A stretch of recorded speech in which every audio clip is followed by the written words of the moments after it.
위대하고 유명한 신학자 가운데, 성경학자 가운데 위르겐 몰트만이라는 분이 있습니다. 이분의 신학의 핵심은 이제 희망의 신학이라는 거예요. 희망이 중요하다 이거예요. 희망. 그래서 오늘은 말씀을 시작하면서 저를 한번 따라해 주시면은 또 너무 감사할 것 같아요. 그래서 다 가슴에 손을 얹고 한번 하셨지만 또 우리가 하도록 하겠습니다. 좀 크게 따라해 주시면 더 감사하겠습니다. 나는 예수 안에서 행복합니다. 나는 건강합니다. 나는 형통합니다. 자, 이제 마지막이에요. 나는 예수 안에서 희망이 있습니다. 네. 이분이 희망의 신학. 근데 이분이 왜 이 희망의 신학을 갖게 되냐, 그 계기가 중요한 거예요. 이분이 2차 세계대전에 이제 독일군에 징집돼 가지고, 독일 사람이에요. 독일 군대로 나간 거예요. 그랬다가 독일군이 이제 패전을 하게 되면서 영국군의 포로가 돼서 영국의 포로 수용소에 갇히게 됩니다. 엄청나게 이제 절망을 한 거예요. 자기는 포로가 됐고 나라는 망했고. 근데 영국 포로 수용소에 갇히게 돼서 또 무슨 걸 알게 되냐, 자기의 조국 독일이 얼마나 못된 짓을 했는지를 알게 된 거예요. 얼마나 잔혹한 전쟁 범죄를 저질렀으며 홀로코스트를 해서 얼마나 무고한 사람들을 학살했는지를 알게 되니까 어마어마한 죄책감, 자기가 또 그 군대에 있었다는 엄청난 죄책감 가운데 또 휩싸이게 된 거예요. 이분의 고향이 함부르크라고 독일의 북쪽에 있는 도시였는데, 영국에서 또 이 함부르크를 고도 정밀 폭격을 합니다. 고도 정밀 폭격은 뭐냐면 폭탄을 드문드문 떨어뜨리는 게 아니라 완전히 초토화를 시키는 거야. 타타타타타, 한 군데도 남기지 않고 그냥 전체를 다시. 근데 바로 자기 집이 거기거든요. 고향이 함부르크.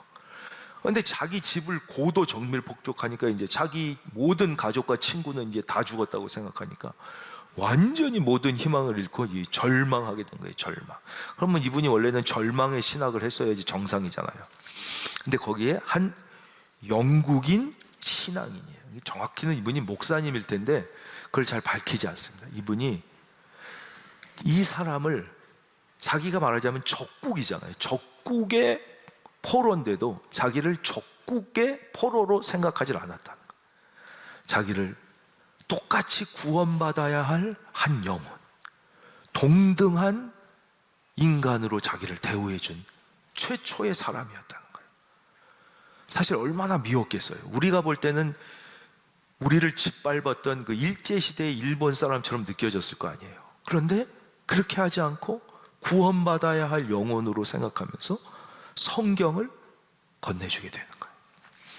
그러니까 이분이 물론 이제 크리스찬이었죠. 이런 걸 이제 명목상의 크리스찬이라고 그러는 거예요. 독일이 이제 예수 믿는 나라니까 예수 믿는 가정에서 태어나고 그랬겠지만 이분이 진짜 크리스찬이라고 하기는 어려운 거죠.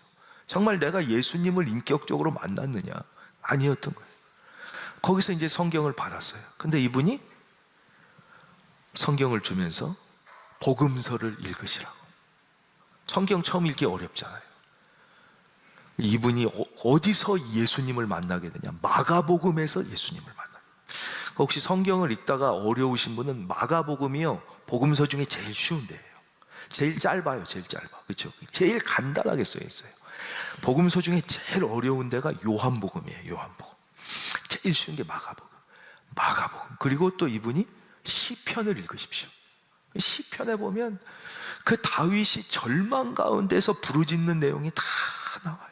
그 정말 너무나 억울하게 자기의 장인인 사울이 3,000명을 조직해서 자기를 죽이려고 쫓아다닐 때 또 자기의 사랑하는 아들이 반역을 일으켜서 자기를 죽이려고 해서 또 그 도망갈 때의 그 심정, 이런 게 다 시편에 써 있거든요. 그 절망한 영혼의 부르짖음. 이분이 그 마가복음에서 예수님을 만나는 거예요. 그 시편에서 그 절망한 영혼의 부르짖음에 응답하시는 하나님을 만나게 된 것이죠. 그러면서 십자가는 정말 절망의 극치예요. 억울하게 몰려가지고 누명을 쓰고 가장 잔혹하게 죽는 그 십자가, 근데 봤더니 그 십자가가 결국은 뭐였어요? 가장 비참한 죽음과 절망인 줄 알았던 십자가가 모든 인류의 죄와 죽음을, 그렇죠? 모든 인류의 저주와 죽음을 무찌르시고 승리하시는 가장 위대한 희망이 되셨잖아요. 희망. 여기서 그가 희망의 예수님을 만나게 되는 거예요. 그래서 이분이 쓴 여러 책 중에 제일 유명한 책이 십자가에 달리신 하나님이라는 책이에요. 십자가에서 하나님이 달려서 죽은 게 아니라 그것이 희망이다. 이거 희망. 진짜 희망은 가장 깊숙한 절망에서부터 시작되는 것이다. 그리고 나온 게, 그래서 이분의 신학을 별명이 희망의 신학이에요. 바로 그곳에, 그 십자가 속에 모든 인간, 가장 절망하고 가장 죄 속에서 발버둥치는 인간에 대한 하나님의 무한한 용서와 희망이 그 속에 있다는 거예요.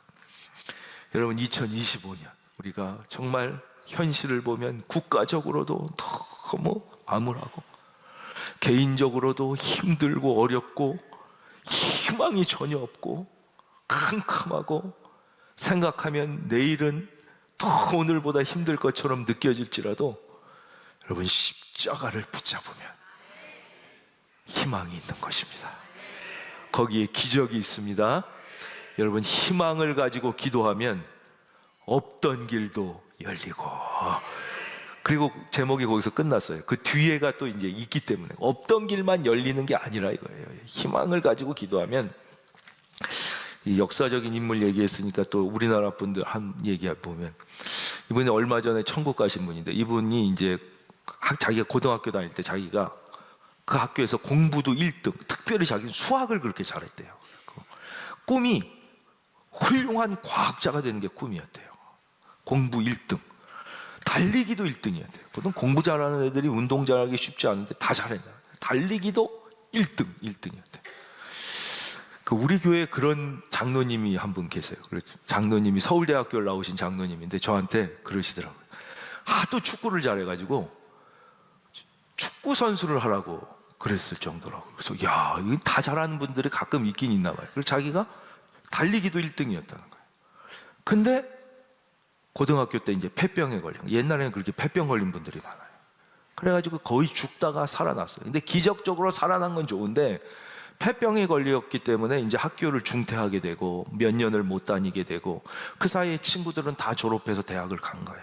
자기는 이제 학교도 졸업 못하고 몇 년을 호성세월하고 이제 머리 길러가지고 밤 폐인이 돼가지고, 봤더니 어느 날 길에서 만났더니 자기 고등학교 때 친구가 해군 사관학교 교복을 탁 입고 딱 걸어가는데 너무너무 자기는 초라하고 걔 앞에서 도저히 마주칠 용기가 안 나더라고요. 그래 자기가 이렇게 숨으면서, 하나님, 정말 나는 왜 인생이 이렇게 됐습니까? 내가 그때 정말 공부도 내가 1등이고 내가 달리기도 1등이었는데, 그런 너무 그때 좌절하는 마음이 있었다는 거예요. 그러나 하나님께서 자기를 주의 종으로 부르셔서 자기를 이렇게 귀하게 사용하시고자 하는 그 숨은 뜻이 있었다는 것을 나중에 알게 됐다. 나중에. 여러분, 다 하나님의 놀라운 뜻이 다 숨어 있는 것이에요. 그래서 우리 교회에서 멀지 않은 사랑의 교회를 처음에 시작하신 옥하는 목사님도 원래는 목사님 되시려고 했던 게 아니라 해군사관학교를 쓰셨다가 떨어졌잖아요. 그래서 후기로 성균관대 물리대를 들어가셔서 그 다음에 신학을 하셔서 목사님이 되신 거예요. 그러니까 그분도 실패를 했기 때문에 위대한 종이 나온 거지, 그분이 실패하지 않고 원하는 학교에 붙었으면 또 그런 하나님의 역사가 일어나지 않는 거예요. 그래서 여러분, 어떤 현실에 실패가 오고 좌절이 오고 그래도 우리가 믿음은 뭐냐면 전적인 하나님에 대한 신뢰예요. 믿음은 뭐냐고요? 전적인 하나님. 한번 따라하겠습니다. 믿음은 전적인 신뢰다. 전적인 신뢰를. 그래서 이제 우리가 너무 사랑하는 말씀 있잖아요. 히브리서 11장 1절. 믿음은 바라는 것들의 실상이요. 그랬어요. 바라는 게 뭐예요? 희망이잖아요, 희망. 그래서 오늘 제목이 희망을 가지고 기도해야 된다 그거예요. 그냥 기도하면 안 되고. 근데 여기서 이 믿음이라는 것은 무엇이냐? 우리가 생각하는 그냥 나는 너 믿어 이런 믿음이 아니에요. 이 믿음이란 단어는 전적인 신뢰를 얘기하는 거예요. 예. 요 일에 대해서는 믿고 요거는 뭐 이게 아니라 완전한 전적으로 하나님께. 그렇게 되면 여러분의 희망이 실제로 하나님께서 그 희망을 응답해 주신다는 것이죠. 예, 하나님께서 놀랍게 응답해 주시는 것이죠. 자, 오늘 말씀 28절은 이렇게 시작됩니다. 여러분은 자기를 위하여. 이게 아주 중요한 말씀이에요. 하나님은 여러분을 무시하지 않아요. 너는 못 살고 너는 고생 직살이 하고 오직 주님의 교회만 잘 되라. 너는 다 망하고 다 예수 믿는 사람 거지같이 살고 오직 하나님의 나라의 영광만 그렇게 말씀 안 하세요. 하나님은 너희는 먼저 그의 나라와 그 일을 구하라. 그리하면 이 모든 것을 너희에게 더 하시리라. 그렇지. 아멘을 이렇게 크게 하셔서 감사합니다. 더 크게 하실 줄 믿고 내 영혼이 잘됨 같이 내가 범사에 잘됨을 믿으시면 아멘. 그게 하나님의 약속이란 말이에요. 그래서 여러 번 얘기하잖아요. 국기에 십자가가 있는 나라 치고 못 사는 나라 있나 보시라고 그랬잖아요. 스위스 국기에 십자가. 네, 그렇잖아요. 덴마크, 노르웨이, 스웨덴, 핀란드 다 국기에 십자가. 영국 국기에 십자가가 3개나 있단 말이에요. 하늘의 신령한 복을 먼저 그 나라와 그 일을 구할 때, 물론 이제 먹고 살만해져 가지고 이제 믿음에서 떠나면 다시 이제 심판이 임하는 것이지만 여기서도 분명히 자기를 위하여요. 자기를 위하여. 그 다음에 온 양떼를 위하여 삼가라. 아주 중요한 말씀입니다. 그러니까 우리가 많은 사람들이 심각하게 이제 오해를 하는 게 있어요. 그게 뭐냐면 내가 다른 사람을 변화시켜서 더 좋은 세상을 만들 수 있다고 생각하는 거예요. 아주 심각한 오해예요.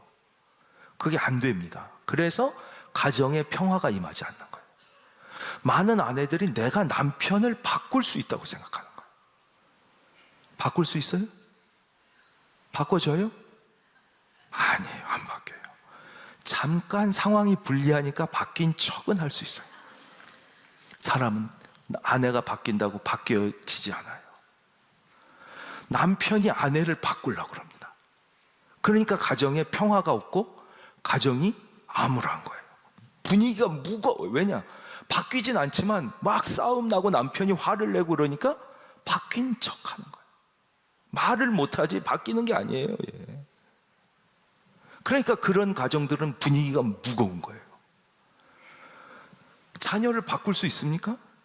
자녀 바꿀 수 있으면 얼마나 좋아요. 다 공부 열심히 하라고 그러지, 모든 부모님들이. 못 바꾸는 거예요. 하나님이 DNA에 거의 집어넣어서 아예 나와요. 현대의학과 과학과 뇌과학이 발전할수록 점점 밝혀지는 게 뭐예요? 인간의 대부분은 머릿속에 DNA 속에 거의 들어가 있다는 거 아니에요. 콩 심은 데 콩 나고 팥 심은 데 팥 나고. 예. 제가 아무리 최선을 다해도 저는 위대한 피아니스트가 될 수 없어요. DNA에 하나님이 안 넣어놓으셨어요. 제가 아무리 최선을 다해도 저는 뛰어난 축구 선수가 될 수 없어요. DNA에 안 넣어놓으신 거예요. 그러니까 부모님은 자녀를 바꾸는 게 아니라 하나님이 내 자녀 속에 무슨 계획을 심어 놓으셨는지를 발견해서 그대로 발현되게 해주는 게 부모의 역할인데, 우리는 내가 계획을 세워가지고 막 애를 바꾸려고 그러니까 안 되는 거예요. 하나님께서 우리에게 부탁하시는 건 뭐냐? 네가 바뀌라는 거예요. 나는 네가 바뀌기를 기대한다는 거예요. 그러니까 예수 믿는다는 건 뭐냐? 내가 바뀌는 거예요. 내가 바뀌는 거. 여러분 2025년 여러분이 바뀌는 은혜가 있기를 바랍니다. 우리가 그런 얘기 너무 많이 들었잖아요. 그렇죠? 20대 때 나는 세계를 바꿔달라고 기도했다. 30대 때 나는 조국을 바꿔달라고 기도했다. 40대 때 나는 가정을 바꿔달라고 기도했다. 그러나 이제 내가 나 자신이라도 바꾸려고 20대 때부터 노력했다면 내 인생이 달라지고 가정이 달라졌을 것을. 우리 그런 얘기 많이 들어봤잖아요. 여기서도 마찬가지죠. 자기를 위하여 또는 온 양떼를 위하여 삼가라. 성령이 그들 가운데 여러분을 감독자로 삼고 성령이 삼으셨다는 거. 이게 또 놀라운 말씀이죠.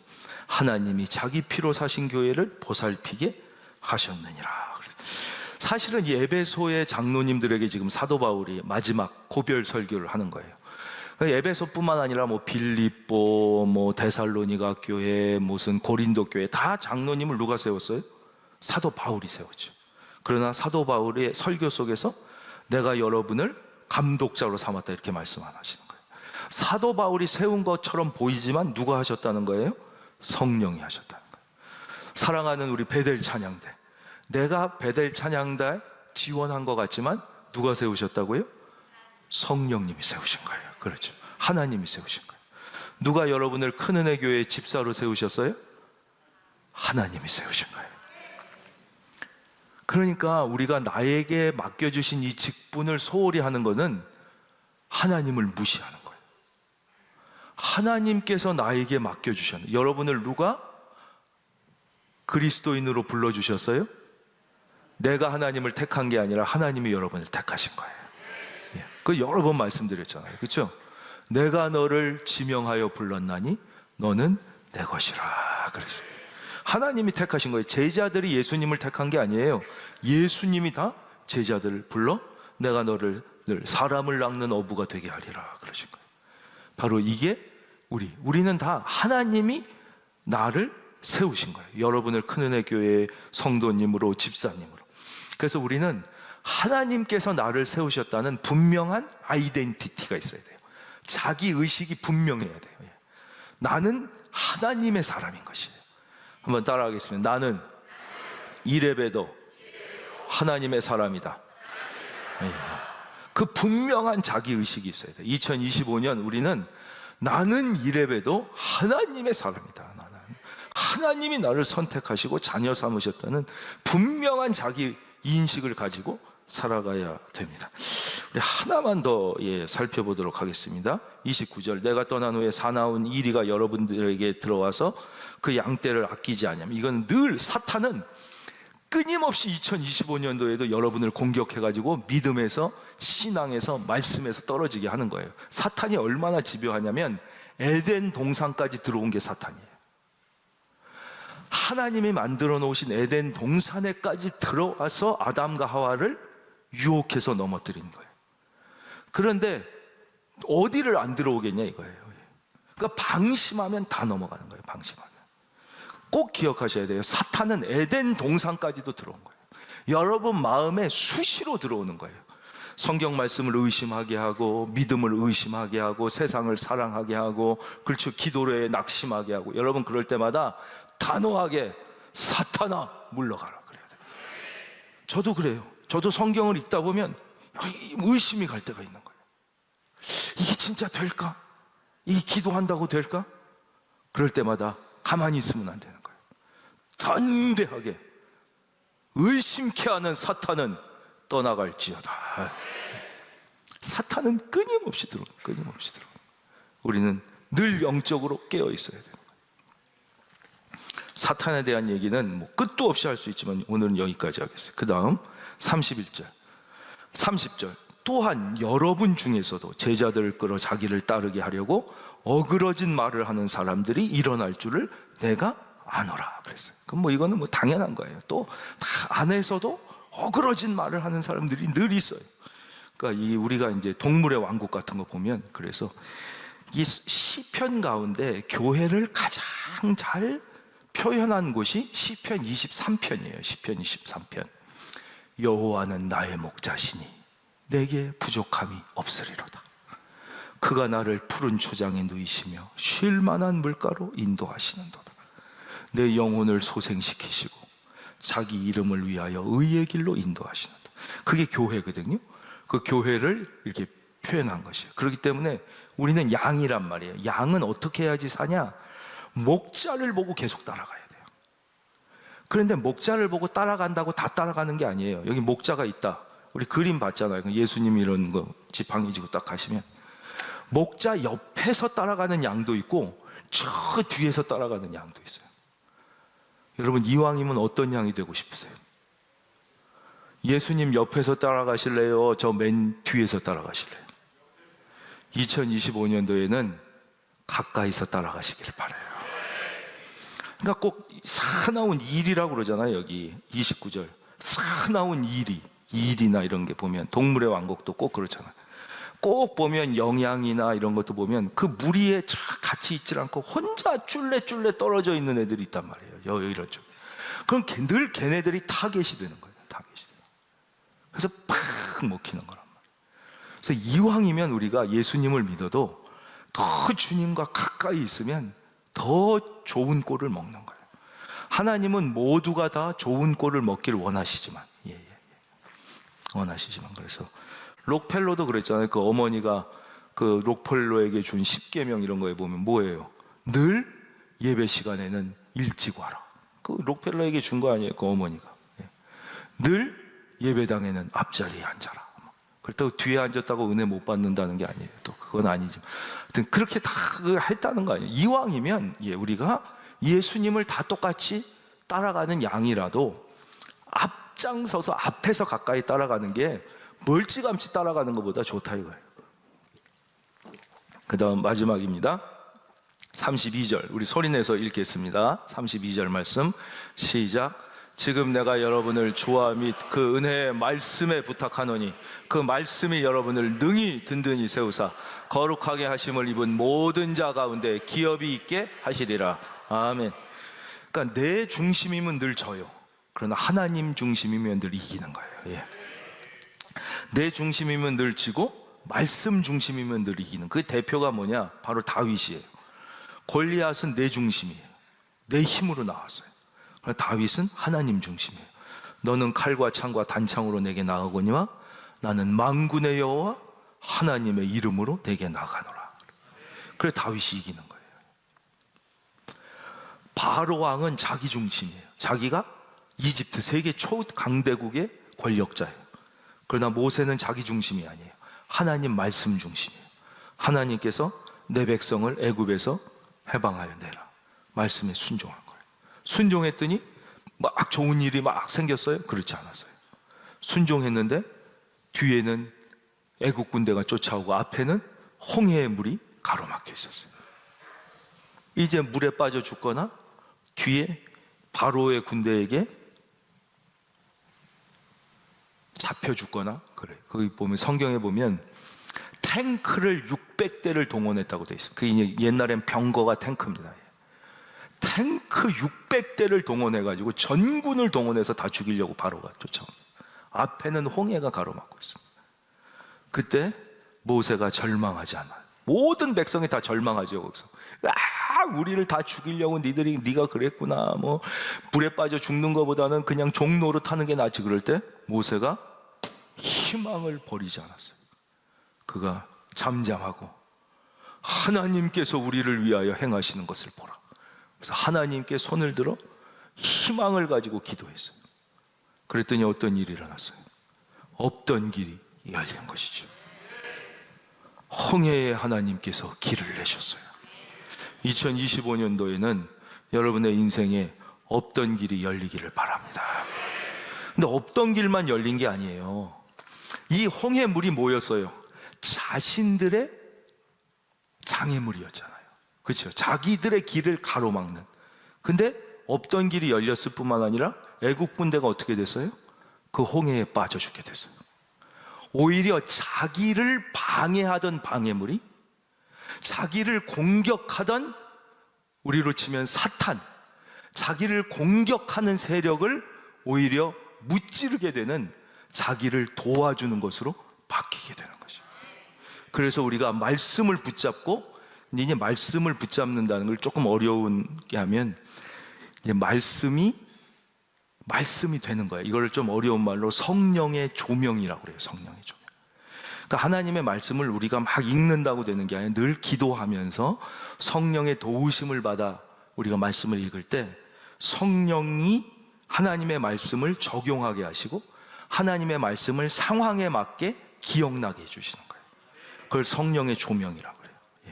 성령이 조명해 주시는 거예요. 그럴 때 그 말씀이 나의 삶의 능력이 되면 오히려 내 인생의 약점이 강점이 되는 거예요. 내 인생의 문제가 오히려 도움이 되고 내 인생의 방해물이 오히려 도약대가 되는 놀라운 일이 일어나게 되는 것이에요. 그래서 이번에 그 카터 대통령이 100세로 천국에 가신 거 뉴스에 다 난 거 읽으셨죠? 이분이 거의 마지막까지 뭐 하셨다고 그랬어요? 마지막까지도 교회에서 봉사를 하시면서 마지막까지 교회에 봉사하시면서 그렇게 천국에 가셨어요. 여러분들도 2025년 희망을 가지고 말씀을 붙잡고 하나님 앞에 희망의 기도를 하셔서 없던 길도 열리고 문제가 축복이 되는 그런 귀한 은혜를 다 경험하는 한 해가 되시기를 주님의 이름으로 축원합니다.